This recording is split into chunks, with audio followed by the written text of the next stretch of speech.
समझ नहीं आ रहा अपने सैलरी इंक्रीमेंट का क्या करूं। बेटा इतना क्या सोच रहा है? अपने म्यूचुअल फंड्स के एसआईपी का टॉपअप करा ले। This is the right time. क्या? समझ में नहीं आया। बेटा इतना क्या सोच रहा है? अपने म्यूचुअल फंड्स का एसआईपी टॉपअप करा ले। This is the right time. अब समझा।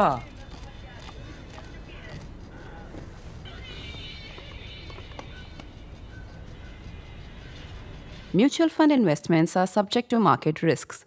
Read all scheme related documents carefully.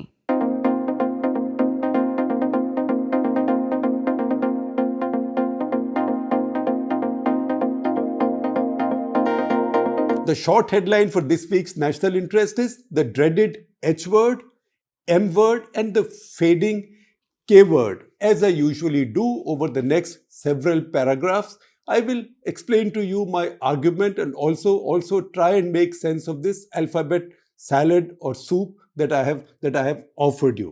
I will just take a moment's break before that, just to underline the fact that we have a very large viewership, readership across the world, very large.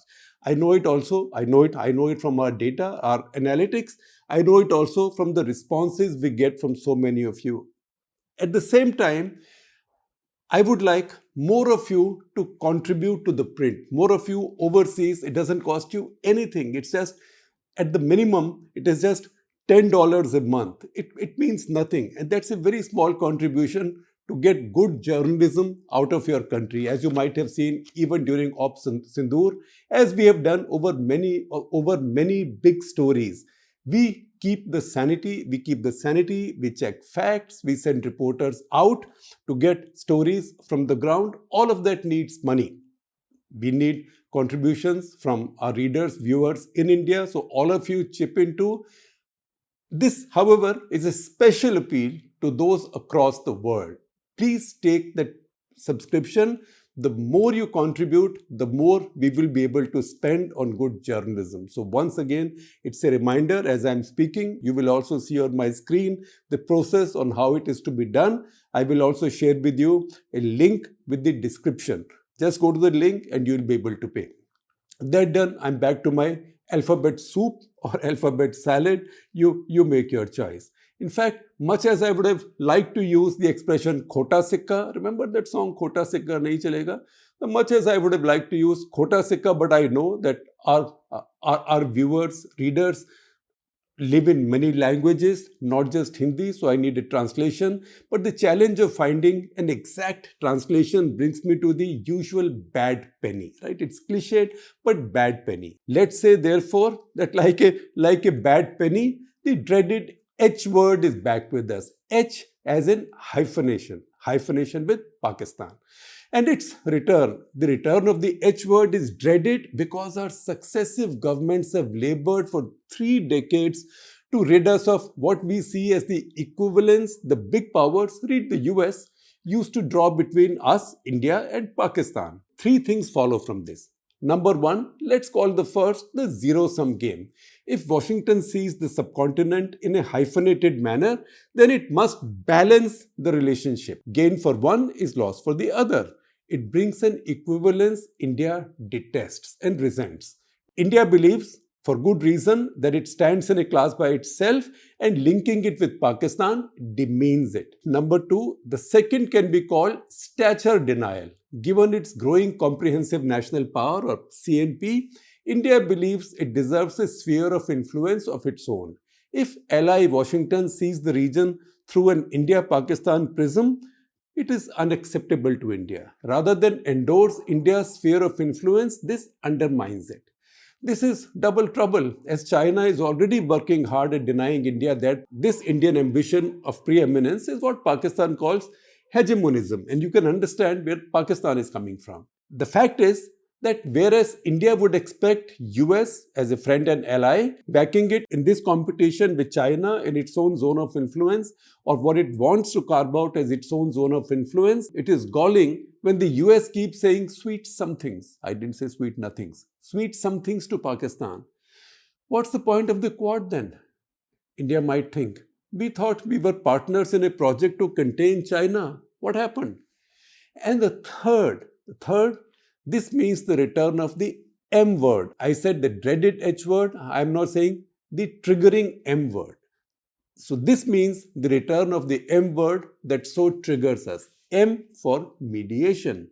For Indian public opinion, Donald Trump has undone the work of the past decades by continuing to insist that he brokered the India-Pakistan ceasefire, which would be read across the border as mediation, and so by many commentators as well. Now we know that his interest isn't in any mediation but in getting credit. Nobody gives me credit for stopping a nuclear war. They never give me credit for anything. I stopped a nuclear war and I haven't seen any stories about it, and so on. You've seen him go on. Since he's been saying it repeatedly, you can't blame the Pakistanis for latching on to it. They think Trump's renewed interest in the region emanates only from a fear of nuclear conflict. That is their leverage with the world. That's been their leverage with the world for decades now. Therefore, the Pakistanis think that they've been able to switch the global attention back to the nuclear threat from the case India had built across decades, going back to Parliament attack in 2001 December. This is a case built over decades for partnership in the global war on terror. That issue is not about Pakistan having nuclear weapons or India having nuclear weapons and the two or the likelihood of the two having a nuclear exchange. The issue is terrorism, because if there is no terrorism, there'll be no escalation, there is no possibility of a war, and then zero possibility of nuclear weapons being used. So India had worked for these decades to shift the global focus from the subcontinent being the most dangerous place in the world because it had two antagonists both having nuclear weapons to the global war on terror. The terror was going to be the cause of any conflict in the region, and if the world collaborated in fighting that terror, the other problems will disappear. The Pakistanis think they have now set the clock back because Donald Trump has said, I stopped a nuclear war again and again. So they think the focus is back from terror to the nuclear issue. That suits them because that gives them leverage, that brings their leverage back. Personifying this rediscovered mojo is Bilawal Bhutto, who said in his usual breathless hyperbole that the US will drag India to the negotiating table if necessary by the year. In fact, he spoke in Hindi, Urdu, whatever you call it. उनको जरूरत पड़ेगी तो कान पकड़ कर ले आएंगे. Pakistani establishment has thrown everything in their desperation to revive their faded American connection, even a bunch of crypto, which we explained to you in an earlier episode of Karta Clutter, of which I will share a link with you with the description to check it out. But anybody who sidled up to Trump has ended up singing that sad old song. एक बेवफा से प्यार किया, उसे नजर को चार किया, हाय रे हमने ये क्या किया. Best effort translation is, I fell in love with one who knows no love. How the hell did I get into this unholy mess? This is a very transactional Trump with no loyalties and as focused on his domestic base as Narendra Modi is in India. Any partner nation of the US who does not accept this is setting themselves up for a feeling of grand betrayal and humiliation. The good thing is, our policy establishment is still wise not to respond emotionally and avoiding any public expression of anxiety. They are quietly progressing on the issue that matters right now, an India-US trade deal. If that works, much clutter would die down. In any case, nobody has brought back that other demon, the K word, as yet. That's the third one in our alphabet super salad. K word, what does that mean? What does K stand for? Nobody is saying India and Pakistan should negotiate over Kashmir. And further, that we are willing to mediate. कि आप लोग बात करो कश्मीर पे, हम आपको mediate करेंगे. Nobody is saying that. I'm not even sure Trump is aware of an issue like that. That said, Trump is now reshaping the world in his own vision, uncluttered by history, facts, and ideology. His is truly a case of history begins now. That's with me, Trump, or Trump 47, or Trump 2. He's gutting NATO, ridicules the Western alliance, serially insults Canada's Prime Ministers Trudeau and then Carney. He's impatient with Netanyahu. He suffers him, but he's impatient. He detests Zelensky, adores Putin. Check out the latest gem from him. And I'm quoting from him, generally precisely, though with a little bit of paraphrasing. Putin says they lost 51 million people in World War II. That is 5.1 crore people. Putin says they lost 51 million people in World War II. We fought with you and we were your allies. Now everyone hates Russia and they love Germany and Japan. Let's explain that sometimes. It's a strange world. And then he goes on to say, I also like Germany and Japan, but it's a strange world. Let's explain that sometimes. It is unrealistic to expect that somebody making radical shifts not confused by history would even know or appreciate our concern over de-hyphenation, because he'll say, what the hell is it? Modi government's current approach over social media noise cancellation over this is wise because every day something viral worthy emerges on social media. The nominated Assistant Secretary of State for South Asian Affairs, Paul Kapoor's full testimony to the committee voting on his appointment is mature and fine for India. I will share a link with you with the description. Do check it out. But just that one line saying he would work with Pakistan where it suits America's strategic interest has made so many in India sulk like a jilted lover. And the CENTCOM commander of the American Central Command, General Michael Kurilla, calling Pakistan a phenomenal partner against terror, comes from the essential geostrategic division the Pentagon has followed historically, where CENTCOM covers Pakistan. CENTCOM goes east until Pakistan and stops there. Its jurisdiction stops there. And from there, the jurisdiction of the Pacific Command comes. So India falls under the jurisdiction of the Pacific Command until Pakistan is the Central Command.